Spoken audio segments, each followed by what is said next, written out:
Hello everyone, welcome back to Gran Turismo 7's weekly challenges. Yes, if you don't know what these are, every week, 5 races. Got to finish top 3 to earn rewards. The more you finish top 3, the better the rewards. So it's an easy concept. We are in a new month actually, aren't we? Yeah, this is the first one of November. Edging closer to this new massive update that's happening in December. I don't know when in December this is, but yeah, we're getting a massive update, biggest one of the game, new tracks, new cars. I'm looking forward to it. But yeah, another week, another 5 races, and another rally race. Last week we didn't have any, now we've got them back. But yeah, first race is Gran Valley, the American Sunday Cup, not the normal one. So you can only use American cars. It's not as good as normal Sunday Cup, but it's alright. Second race is Alsgade, I don't know, that French one. It's the one with that really steep corner, which is quite weird because we had a 1 make with a Land Cruiser, so I genuinely thought it wasn't going to get up that. I genuinely did not think it was going to get up that corner, but it did. So anyway, race 3 was Colorado Springs, my mistake. Pickup trucks on a rally track. Interesting. Third race was fourth race, my favourite one, was at Mount Panorama. We all know we like that track. That's my favourite track in the game.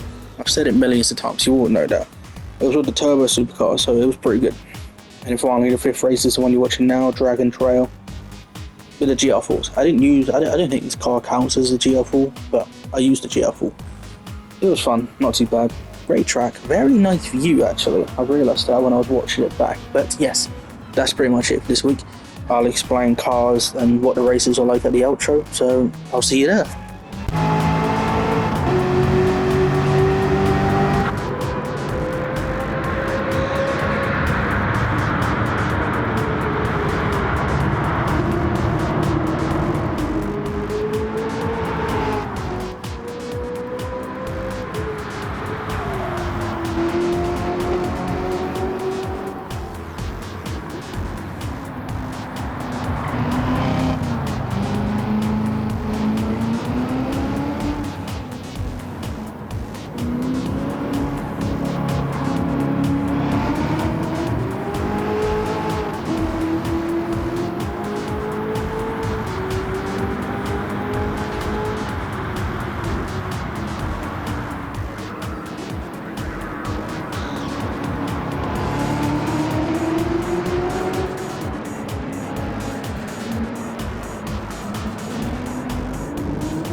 And there we are then. I did increase the difficulty in these races. I said last week that I was going to, and I did. It was actually on the easiest difficulty. I genuinely don't think I changed it from at the start of the game. I think I was struggling in a race. I think it was a VGT race. So I put the difficulty down, and then I just never touched it. And 2 years later, and I've changed it now. It's on medium difficulty for now. I might change it again. I don't know. It's one of those where I want the races to go in. I don't want to have to struggle and get stressed out doing these races. I want to be able to do them, finish first or top 3, so I can use it for the video. I don't really want to have to be fighting, but I don't know. It's on medium difficulty right now. But for the races, to be honest with you, I used cars that were just faster anyway, so it wasn't exactly a battle in these ones. But yeah, race 1 was at Gran Rally, as I mentioned, American Sunday Cup, so it's not as good as the normal Sunday Cup. Actually, I think the normal Sunday Cup you can only use European. Wait, I don't know. No, wait. I think the normal Sunday Cup you can use any car you want, but American Sunday Cup you can only use American cars. I think so. I might be wrong, but yeah, I used a Chevrolet Corvette ZR1. Very good car. I need to do a custom race of it. I don't know why I still haven't yet. It's one of those cars that I really like, but haven't done a custom race of it yet. Strange. Might do an American style race. Who knows? Yeah. Race 2 was at that Alscade, again, that French one. One make Toyota Land Cruiser. I don't know why we keep. These aren't even obviously it's a car that's been added after the game, so it's not like it was originally part of a race. But yeah, it's annoying that we get these one makes, but we was always with cars that shit. Last week we had it with a 2.5 million car, which everyone was questioning why we had to pay 2.5 million for a car when you only get less than 800k back. But anyway, it was alright. I generally did think we were going to struggle to make it up that steep corner, but it was alright in the end. Yeah, race 3, Colorado Springs pickup trucks rally race. I generally thought we were done with them. We had them for like 2 months, and then last week we didn't have any. I generally thought we were done with them, but no, they realised that there was still a couple more rally races, so they're giving us. Yeah, I used the Ford F-150 Raptor, that one that I have with an engine swap, super fast in any track, so quite easy, quite fun. Race 4 was obviously my favourite one, Mount Panorama. As I've said before, we rarely ever get Mount Panorama races, so I'm going to enjoy every single one that we do. Turbo supercar, sports cars, mostly. I used the Porsche 911 Turbo S. I bought an extra one for the Daytona race, and yeah, I just ended up customizing that, and I found a Mansory livery, and it looks great. I didn't drop the suspension, so it doesn't look amazing, but yeah, I have now, and I'm going to keep it. I was going to sell it, but no, I'm definitely going to keep that. Race 5 is the one you're watching now. That's like the big one at the end of the week. Dragon Trail World Touring 700s, a GR4 cars. I'm using this Nissan Skyline Silhouette. It's a car that I don't really use much because it's too fast for GR4s, but not fast enough for GR3s. So it's in the middle there, but it's quite weird. Anyway, still a good car, good race, and all around good week. But I'm happy we got a Mount Panorama race because we rarely ever get those. But yeah, that's it for this week. Hopefully you guys enjoyed it. Remember to leave a like and subscribe. And yes, I shall see you in the next week. Cheers.